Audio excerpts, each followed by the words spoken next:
Salut! Alors aujourd'hui on est dans notre fameux rendez-vous mensuel où je vous parle d'une niche numérique qui en demande sur Etsy, qui est pas encore trop compétitive, enfin bref, un bon domaine dans lequel vous lancez si vous n'avez pas encore lancé votre boutique et que vous savez pas quoi vendre. Donc dans ces vidéos, je vous montre le domaine, je vous donne des conseils pour vous lancer et je vous explique un petit peu comment faire pour créer cet article-ci. Alors c'est parti, on va commencer tout de suite. Donc ce mois-ci, j'ai trouvé ce mot-clé là. J'utilise C'est le Samouraï pour vous trouver tous ces mots-clés. C'est le Samouraï, c'est un outil qui vous permet de savoir quels sont les mots-clés qui sont recherchés sur Etsy. Donc voilà, en tout cas, si vous avez une boutique Etsy, pour moi, c'est un outil qui est vraiment indispensable. Alors, le mot-clé de ce mois-ci, donc c'est e-book template for recipe. On fait toujours ces recherches de niche en anglais. Vous me posez souvent la question. En fait, c'est parce que il n'y a pas encore beaucoup de mots en français qui sont recensés sur ces outils. C'est des outils américains. Et donc, on fait ces recherches de niche en anglais pour s'assurer qu'il y a de la demande. Parce que si vous faites ces recherches en français, évidemment, il va pas y avoir du tout autant de volume de recherche.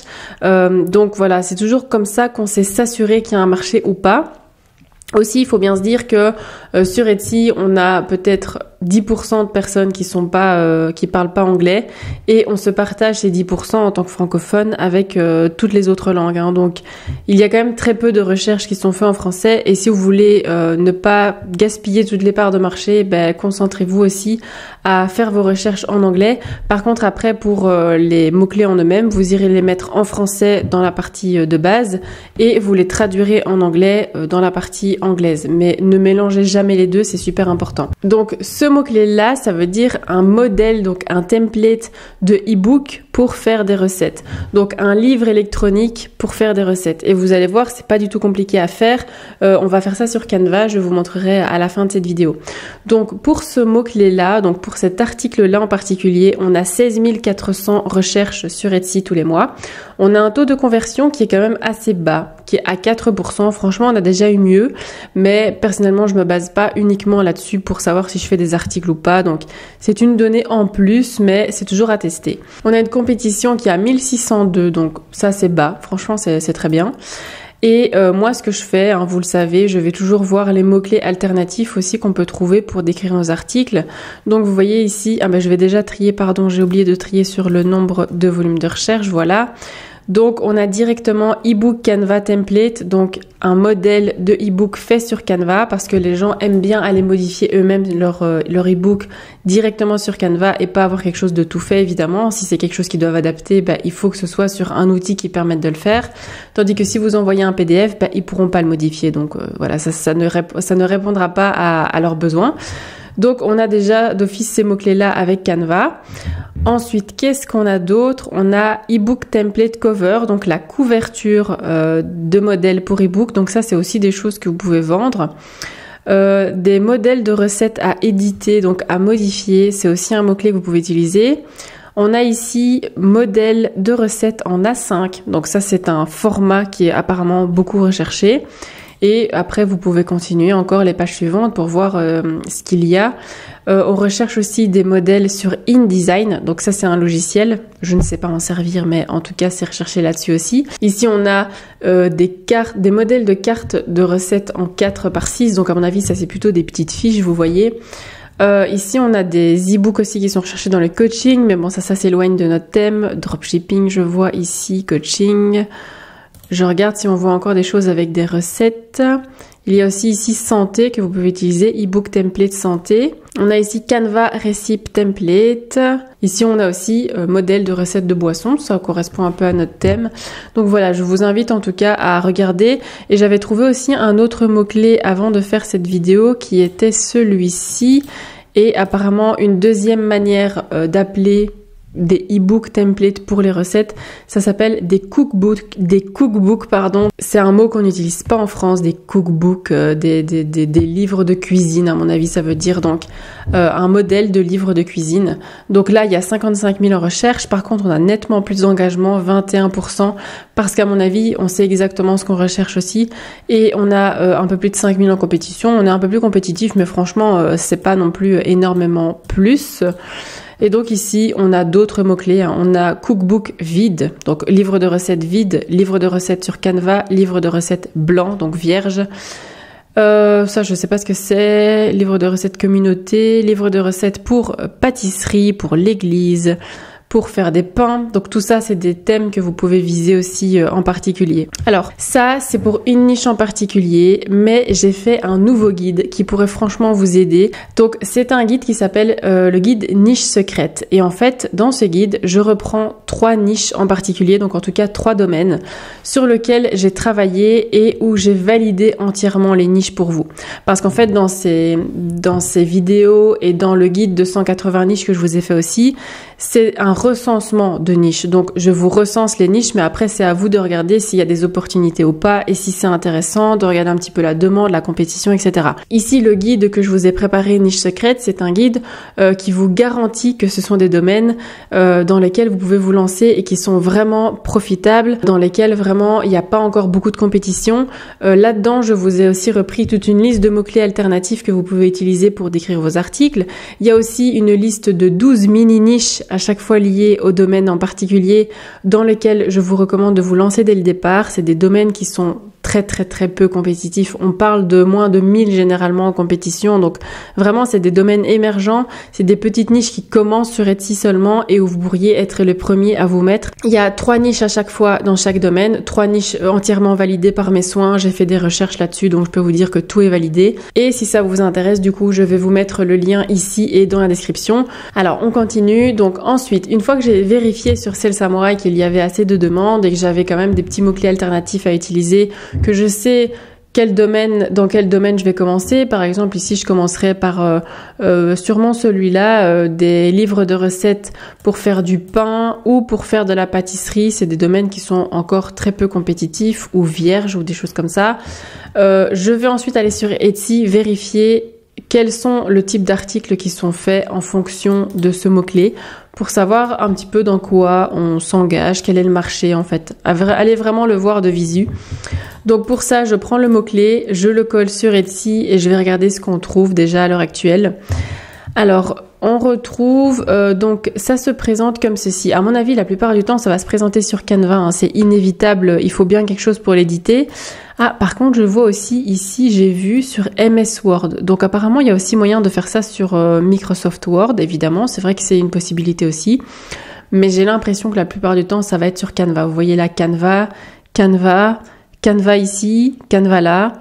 Voilà, donc c'est vraiment l'outil qui va être le plus utilisé, Canva, à voir en fonction de la demande aussi, mais je pense que c'est Canva qui est le plus utilisé pour faire ces articles-là. Ce que je remarque aussi directement sur la page en allant sur Etsy, c'est que on a quand même je sais pas si vous voyez, mais des boutiques qui sont assez jeunes, hein. Ici, elle n'a que 94 évaluations, ici 27, 3, hein.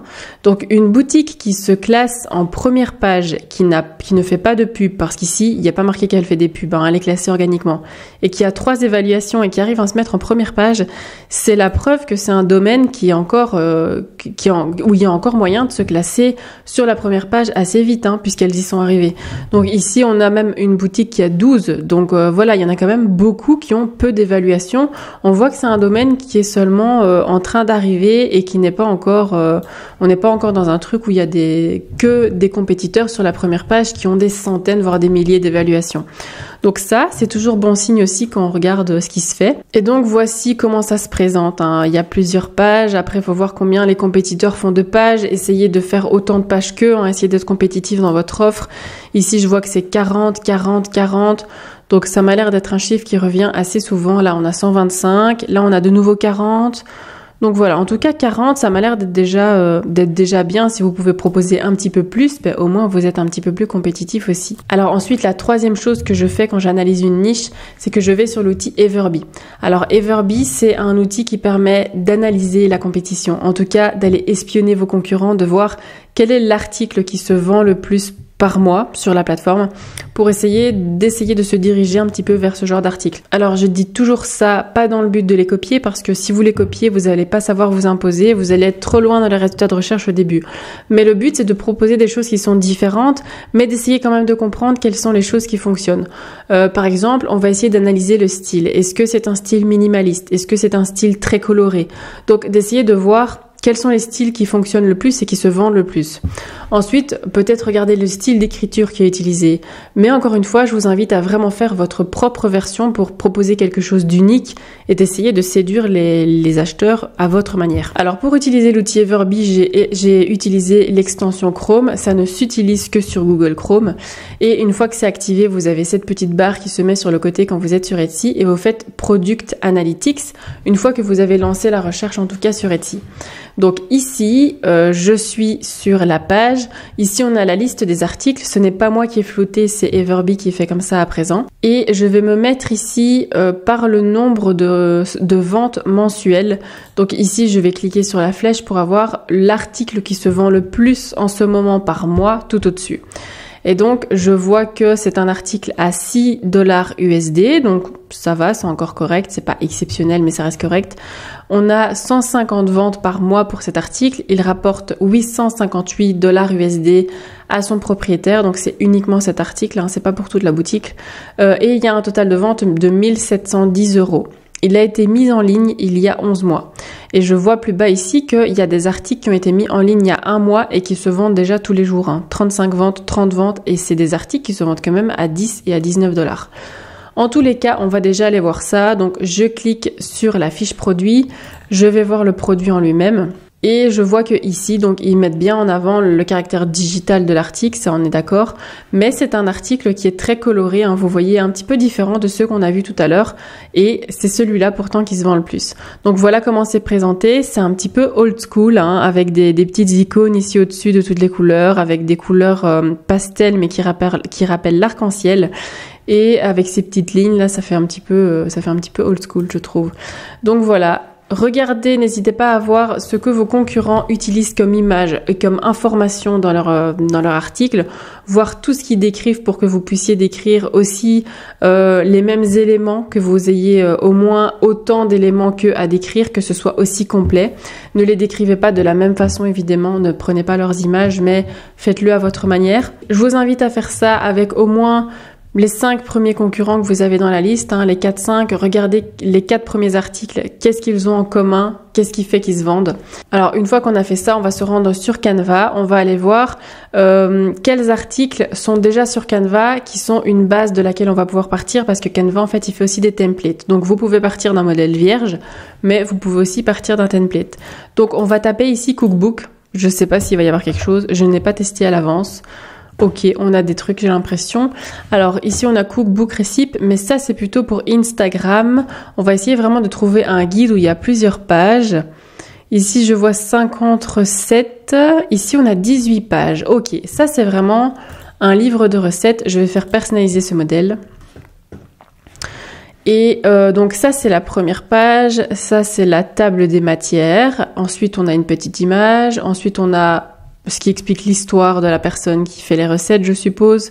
Et ici, on a les recettes. Voilà, en tout cas, ici, ça se présente comme ça. À gauche, le texte, à droite, l'image, etc. Ensuite, il y a des catégories, bref. Donc, évidemment, je vous invite à modifier ce modèle un maximum avant de le mettre en ligne sur Etsy. Ne prenez pas ce modèle comme il est tel quel. Vous pouvez pas, de toute façon, c'est interdit. Vous devez vraiment faire votre propre version. Donc, n'hésitez pas à regarder ce que vous avez vu sur Etsy qui se vendait et à l'adapter pour que ce soit dans ce sens et pour que ce soit joli visuellement, pour que ce soit attractif. Voilà. C'est vrai que là, toute la difficulté, c'est de bien créer vos articles et de savoir le faire. Mais c'est vraiment comme ça que vous allez arriver à les vendre. C'est en proposant quelque chose de différent, mais qui correspond quand même à la demande des clients. Donc ici, modifiez bien les écritures, la mise en page, les images. Faites bien tout ça pour pouvoir le revendre sur Etsy. Une fois que c'est fait et que vous voulez partager ça avec les clients sur Etsy, ne faites pas ici copier le lien parce que vous allez copier le lien du modèle même et à chaque fois qu'il y a un client qui va vouloir le modifier, ça va modifier le modèle original, ce qu'on veut pas évidemment. Vous devez faire lien du modèle. Donc c'est ceci que vous allez partager avec les clients, vous faites créer le lien du modèle et ce lien-là, à chaque fois que vous le partagez à un client, Canva va à chaque fois créer une copie distincte qui va être modifiable uniquement par le client. Donc ça sera sa copie à lui, ça ne va pas modifier votre modèle d'origine. Est-ce que c'est un domaine qui vous plaît? Est-ce que vous voyez faire des articles comme ça? Je pense pas que ce soit compliqué, mais par contre, je pense qu'il faut quand même avoir un attrait pour la cuisine, il faut aimer ce monde-là. Moi, personnellement, faire des choses comme ça, j'aimerais pas parce que j'adore pas cuisiner. Donc voilà, moi, ça ne me parle pas. Mais en tout cas, si vous aimez le monde de la cuisine, je pense que ça peut être chouette de faire ce genre d'article. N'hésitez pas à me dire dans les commentaires ce que vous en pensez. N'hésitez pas à mettre un petit pouce sur cette vidéo. Et voilà, ce sera tout pour aujourd'hui. J'espère que vous passerez une belle semaine. Bon courage en tout cas si vous avez du boulot. Et je vous dis à dimanche prochain. Salut!